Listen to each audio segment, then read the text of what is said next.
Hello, friends and fellow model builders. Ernie N. here for Sci-Fi Dragon Models. I apologize for taking so long to post a new video. Building this kit took a lot longer than expected due to repeated interruptions by some rather serious and time-consuming real-life matters. In this video, I'll assemble AMT's classic model of Star Trek's original series NCC1701 Enterprise Bridge. You know me, I love to tinker. Like my Jupiter 2 model, this kit provides a great opportunity to add some animation to the kit in the form of lighting effects.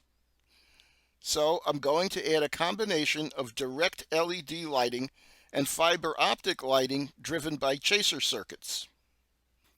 One thing I want to point out before I go any further is that I'm not trying to exactly duplicate the lighting effects as seen in the TOS series episodes.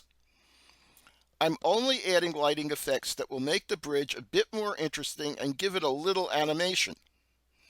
Besides, if I tried to illuminate every last indicator light or control button on this bridge, I wouldn't live long enough to finish this project. Anyway, let's get started. This first part of the video deals with the sub-assemblies, the detail painting, and added parts that have to be created to install the lighting features I plan to add. The first sub-assembly I'll work on is the bridge's raised deck. This is a simple matter of joining all the deck's floor panels and painting them to match the box art as closely as possible.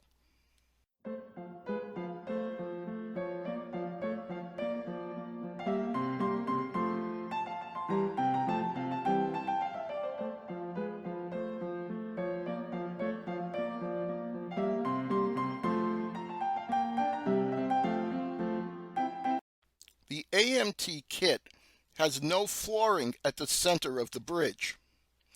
I'll remedy this by creating a base that will fill in the center of the raised deck area, creating a floor, and providing me with space to install chaser boards and other lighting features as needed. Before I can begin assembling the bridge consoles, preparation work is needed. Since this will be rather time-consuming, I'll do most of this work off camera.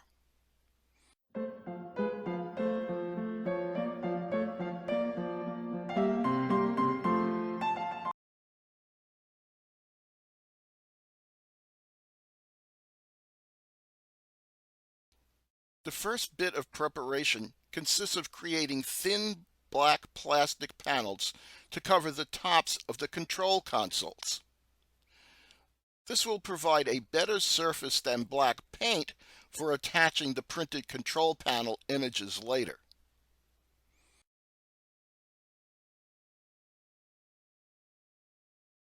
The next prep step is to light-proof each control station part to keep the LEDs for the display screens from shining through the whole plastic console. This is done simply by spraying the entire backside of each control station part with 2 coats of Krylon flat black paint. I need a way to install LEDs behind the display screens on the control stations. I'm going to cut simple flat panels that I can mount behind each station part. Plastruct flat rods will be cut to size to form a frame on the back of each control station part.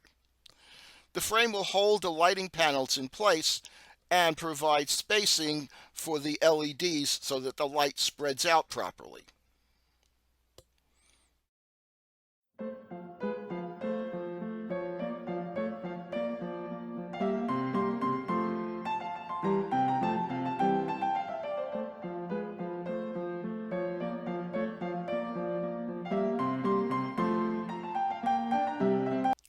The decals for the screens and control panels are too old and too fragile to use. I scanned the original decal sheet and reprinted the small control station screens and the control panels on brochure paper, a very thin photo paper easily lighted from behind. I reproduced the large screens for each control station by printing them on transparency film. I also very slightly enlarged them so they'll fit better when attached behind the control stations. One rather time-consuming prep step consisted of cutting out the large screens at the top of each control station and drilling a large hole in each small screen to let the light come through.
After modifying all the control stations, I airbrushed them with Mission Model's Light Sea Gray. Based on the box art, this is closer to the right color than the kit's bare plastic.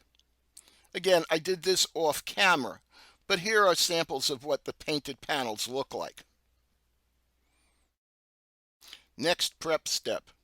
To animate the fiber optic lighting that I'm going to install on the control panels, I needed to assemble one or two LED chaser circuits. To connect fiber optic strands to the LEDs on the chaser boards, I'll use sections of plastruck tubing to fit over the LEDs. The fiber optic strands can then be inserted into the open end of each tube.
The last preparation step involves hand painting the subassemblies and other detail parts like deck railings, chairs, and so on.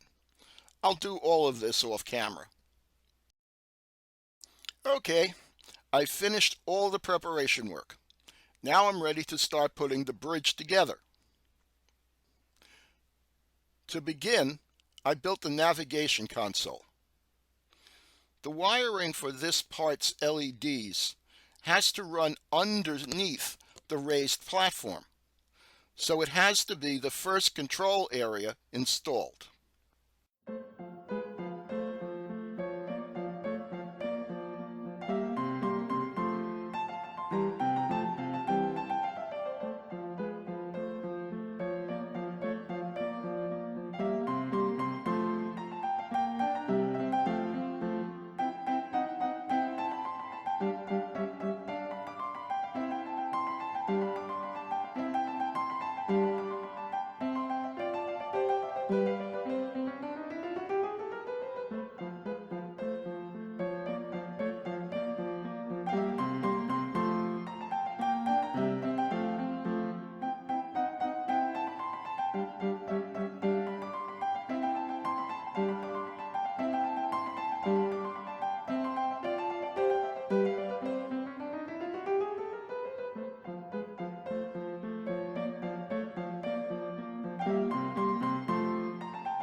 After installing the navigation console, I welded the assembled deck to the styrene base.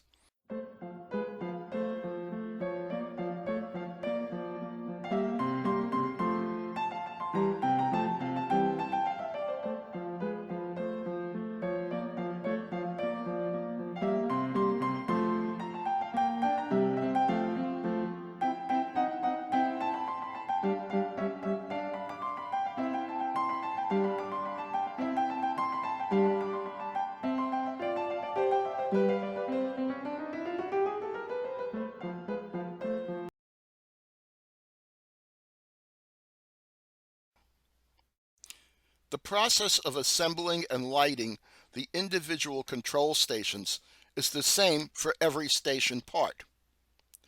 To speed things up, I'll show you only one control station being assembled.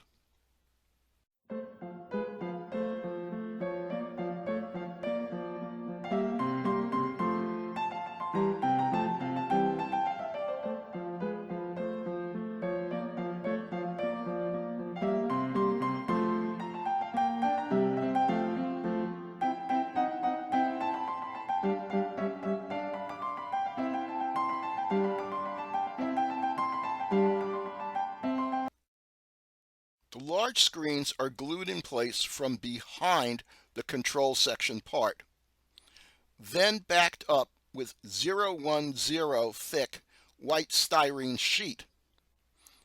This extremely thin plastic will give contrast to the screen images and will diffuse the light coming from the LED behind each screen.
The small screens above the control panels are attached to the control station using vinyl cement, which seems to be the only thing that will bond to the clear laminating film on the back of each screen.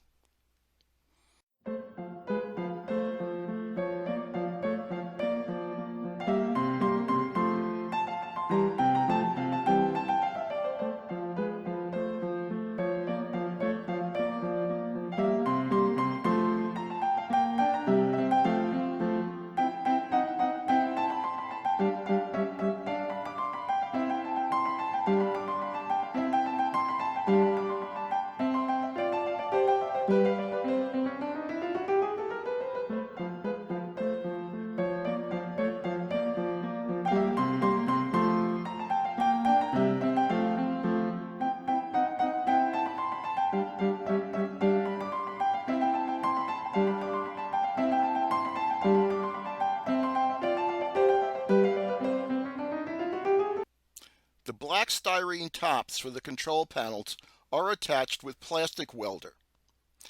This is followed by attaching the printed control panel details using Loctite vinyl adhesive. This vinyl paste works fine, but slows down the assembly process because it needs a full 24 hours to cure completely.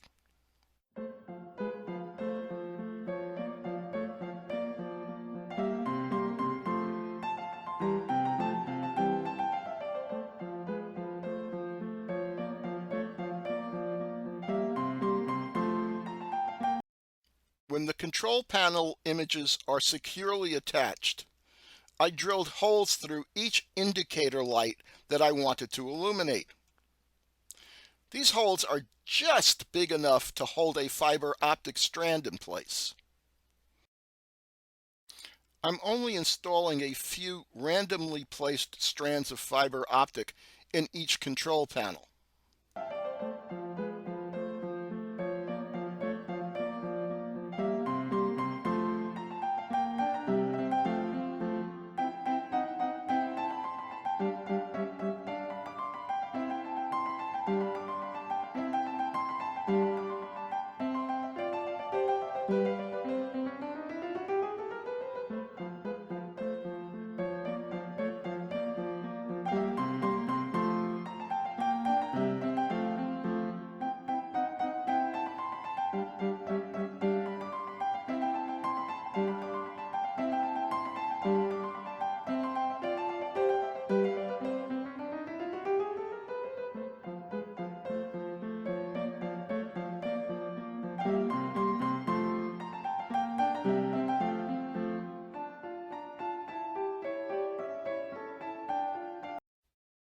Just a quick note, the AMT kit does not provide bridge control stations to meet up with the main view screen on the left side.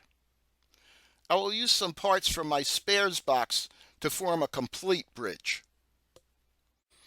Also, this kit dates back to 1991.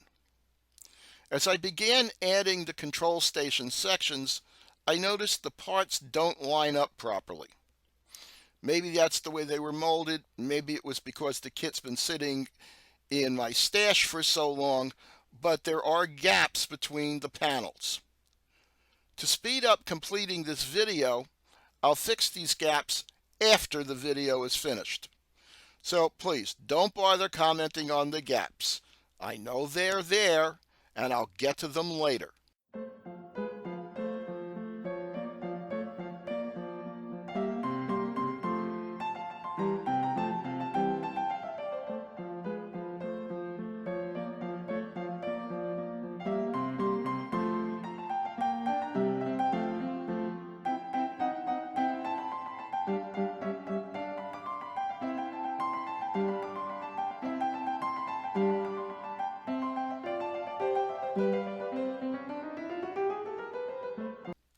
The last thing I'll install is the main view screen. I cut out the area where the view screen decal was supposed to be attached. Here comes the real fun part of this build. I could have created a new screen image on transparency film and lit it from behind like the big screens on the control stations. Instead, I'm installing a 2¼ inch digital photo frame behind the view screen. This will display a slideshow of various outer space images that might reasonably appear on a starship's view screen. There are also images from TOS episodes.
Well, friends, for better or worse, that's my rendition of the NCC1701 Enterprise Bridge. I hope you enjoyed this video.